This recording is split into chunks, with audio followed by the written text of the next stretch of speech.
शोभित को गए 2 साल हो चुके थे, लेकिन ऋचा के लिए समय उसी सड़क दुर्घटना वाले क्षण पर ठहर गया था। शोभित, उसका पति, उसके जीवन की धुरी एक झटके में ओझल हो गया था। अब ऋचा एक खालीपन में जी रही थी, जहां घर की दीवारों ने उसे भौतिक रूप से नहीं बल्कि मानसिक रूप से कैद कर रखा था। ये घर जो कभी प्यार की खुशबू से महकता था, अब तानों और अनदेखी की बदबू से भरा था। उसकी सास कौशल्या देवी अक्सर उसे देखकर मुंह मोड़ लेती थीं या फुसफुसाते हुए कहती थीं, इस मनहूस के पैर पड़े थे इस घर में, तभी सब कुछ खत्म हो गया। उनके इन शब्दों में केवल दुख नहीं था, बल्कि एक जहरीला अहंकार था जो अपने बेटे को खोने का दोष ऋचा के माथे पर मढ़ना चाहता था। देवरानी सारिका, जो शोभित के रहते ऋचा से दबी रहती थी, अब खुलकर वार करती थी। भाभी, आप इतना काम क्यों करती हो? विधवा का काम सिर्फ पूजा पाठ करना होता है। बाहर जाकर खुद को क्यों दिखाती हो? उसके लहजे में ईर्ष्या की परत होती थी, जो शायद ऋचा की सादगी और शांत धैर्य को सहन नहीं कर पाती थी। लेकिन ऋचा सुबह उठती थी, हर सुबह। ये उसका विद्रोह था। वो किसी को अपनी उदासी पर विजय नहीं प्राप्त करने देना चाहती थी। वो घर का काम करती, बेजान चेहरों के सामने से गुजरती और फिर अपनी 7 साल की बेटी प्रांजल को स्कूल के लिए तैयार करती। प्रांजल उसका एकमात्र जीने का आधार थी। जब प्रांजल स्कूल बस में बैठ जाती तो ऋचा एक गहरी सांस लेती, जैसे वो अभी अभी एकदम घोंटने वाले पानी के नीचे से निकली हो। मायके से भी रिश्ता टूट चुका था। शोभित के अंतिम संस्कार के 1 सप्ताह बाद उसके पिता आए थे। उन्होंने ऋचा के सिर पर हाथ रखा, कुछ देर रोए और फिर धीरे से कहा था, बेटी, तुम यहाँ रहो, हमारे घर मत आना। विधवा बेटी घर के लिए अपशकुन होती है, लोग क्या कहेंगे? वो दरवाजा बंद हुआ तो ऋचा के भीतर कुछ टूट गया था। उस दिन उसने सीखा कि उसका अस्तित्व अब केवल पति की विधवा तक सीमित रह गया है, जिसके लिए समाज में कोई जगह नहीं है। पर इन सब के बीच एक दीवार थी जो ऋचा को साए की तरह बचाए रखती थी। ससुर देवराज जी।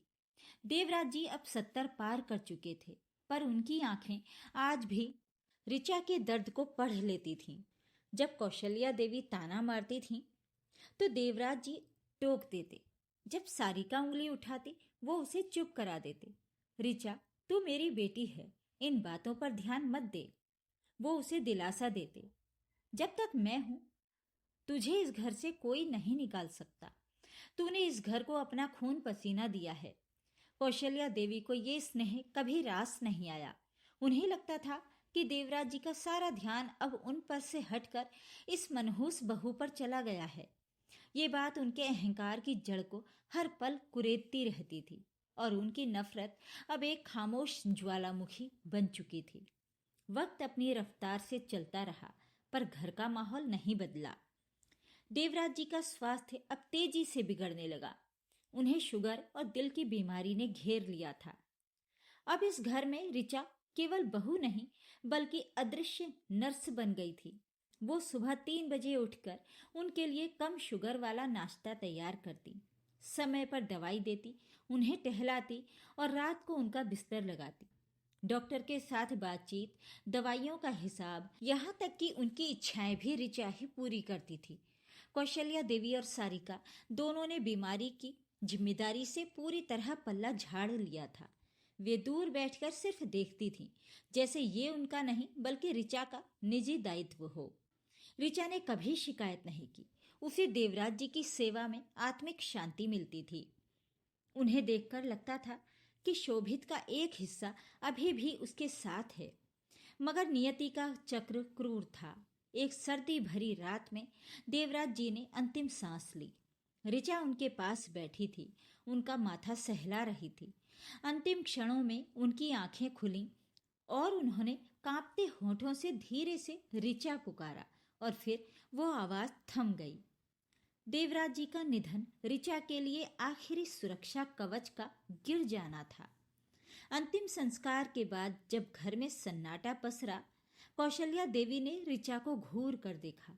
उनके चेहरे पर दुख कम और विजेता का भाव ज्यादा था। देखा बहू, मरने से पहले भी तेरा ही नाम लिया उन्होंने। मेरे पति को मुझसे छीन लिया।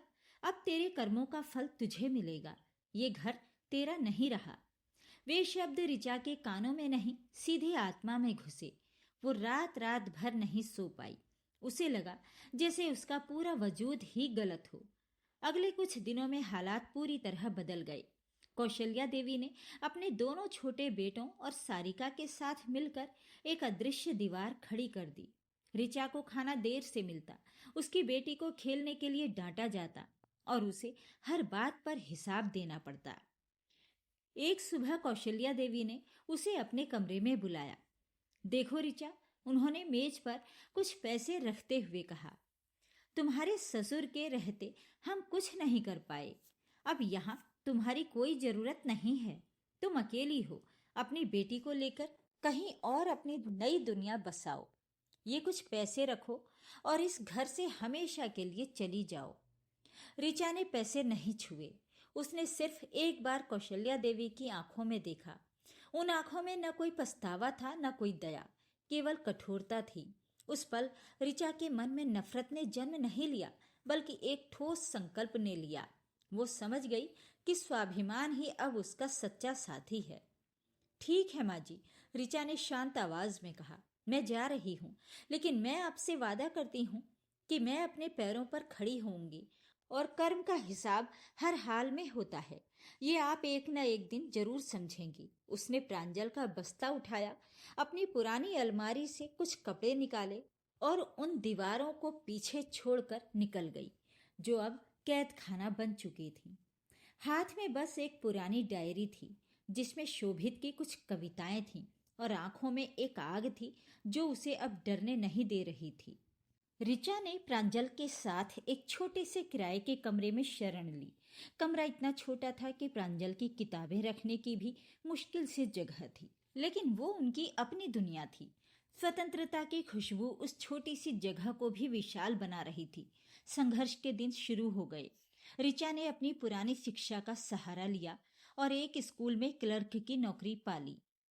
सुबह 5 बजे उठकर वो प्रांजल का खाना बनाती, उसे स्कूल भेजती और फिर खुद बस पकड़कर काम पर जाती। शुरुआती महीने अत्यधिक कठिन थे।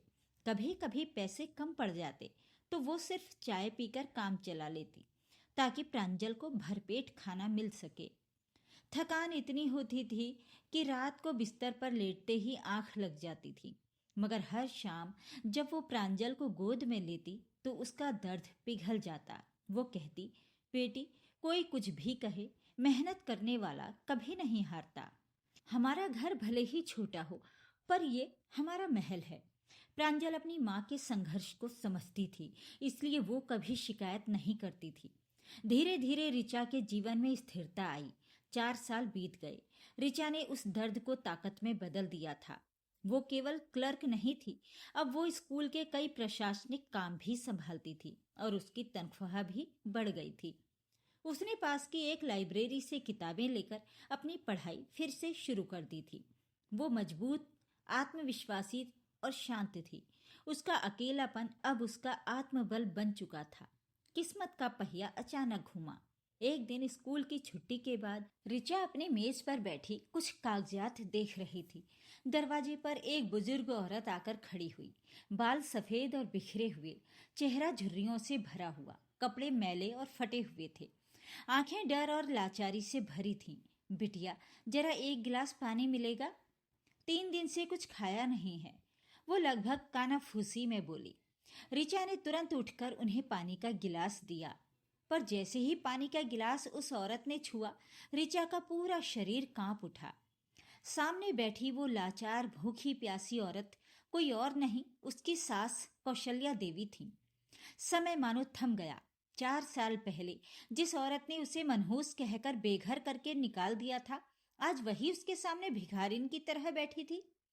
ऋचा के दिमाग में एक पल के लिए बदले की भावना आई, पर अगले ही पल वो भावना दया और करुणा के आगे शांत हो गई। उसने उनकी आंखों में देखा। वहां अब वो अहंकार, नफरत या ताने नहीं थे, बस खालीपन और गहरा दुख था। कौशल्या देवी फूट फूट कर रोने लगी। ऋचा, मुझे पहचान लिया? मुझे सजा मिल गई है। भगवान ने सजा दी है मुझे। मैंने तेरा बहुत दिल दुखाया। उन्होंने अपने आंसुओं को पोंछते हुए बताया कि उनके बेटों ने उन्हें धोखा दिया है। बेटों ने? बहू, उन्हीं पैसों से जो मैंने उन्हें बचाकर दिए थे। उन्होंने अपने हिस्से की दीवारें ऊंची कर लीं। जब मैंने उनसे हिस्सा मांगा तो उन्होंने मुझे घर से निकाल दिया। सारिका ने तो मुझे पानी तक नहीं दिया। अब मेरे लिए कोई दरवाजा नहीं खुलता। बहू, मैं बस माफी मांगने आई हूँ। ऋचा ने लंबी सांस ली। आंखों में आंसू थे, पर दिल में अब नफरत की जगह खाली हो चुकी थी। माँ जी, कर्म का फल तो सबको मिलता है, ऋचा ने स्थिर स्वर में कहा। आपने जो किया उसका हिसाब भगवान ने आपको दे दिया। लेकिन अगर मैं भी आपको आज ठुकरा दूं, आपको भूखा छोड़ दूं, तो मैं भी वही गलती करूंगी जो आपने की थी। मैं आपकी तरह नहीं बनना चाहती। उसने अपना पर्स खोला, कुछ पैसे निकालकर उन्हें दिए और कहा, आप उठिए। ये छोटा सा कमरा है, पर आप यहाँ आ सकती हैं। आप मेरी सास हैं, बेटी नहीं सही, लेकिन इतना तो हक है कि आपको सड़क पर भूखा न रहने दूं। कौशल्या देवी रोते हुए उसके पैरों पर गिर गईं। ऋचा, मैं तेरे लायक नहीं हूँ। उठिए माँ जी, अब ये सब कहने का कोई फायदा नहीं। बस अब से किसी का दिल मत दुखाना। उस दिन के बाद कौशल्या देवी उसी छोटे से किराए के कमरे में आ गईं। ऋचा ने उन्हें एक कोने में बिस्तर लगा कर दिया। ये कमरा अब और भी छोटा हो गया था, पर ऋचा के दिल की जगह विशाल हो गई थी। ऋचा हर दिन उनके लिए खाना बनाती, दवाई देती और कभी कभी उनकी पुरानी बातें भी सुनती। कौशल्या देवी हर वक्त पछतावे की आग में जलती रहती थीं। वो दिन रात ऋचा से माफी मांगती थीं, लेकिन ऋचा हमेशा कहती, माँ जी, अब बस आराम कीजिए। धीरे धीरे उनके बीच एक नया रिश्ता बना। ये न खून का रिश्ता था, न समाज का, बल्कि पछतावे और करुणा के धागों से बुना हुआ था। प्रांजल अब बड़ी हो रही थी। वो अपनी दादी के पास बैठकर होमवर्क करती। कौशल्या देवी उसे पढ़ाती और हर बार उसकी कॉपी देखकर कहती, बिटिया, तू बहुत आगे जाएगी। बस एक बात याद रखना, कभी किसी का दिल मत दुखाना। ये शब्द उनके परिवर्तन की गवाही थे।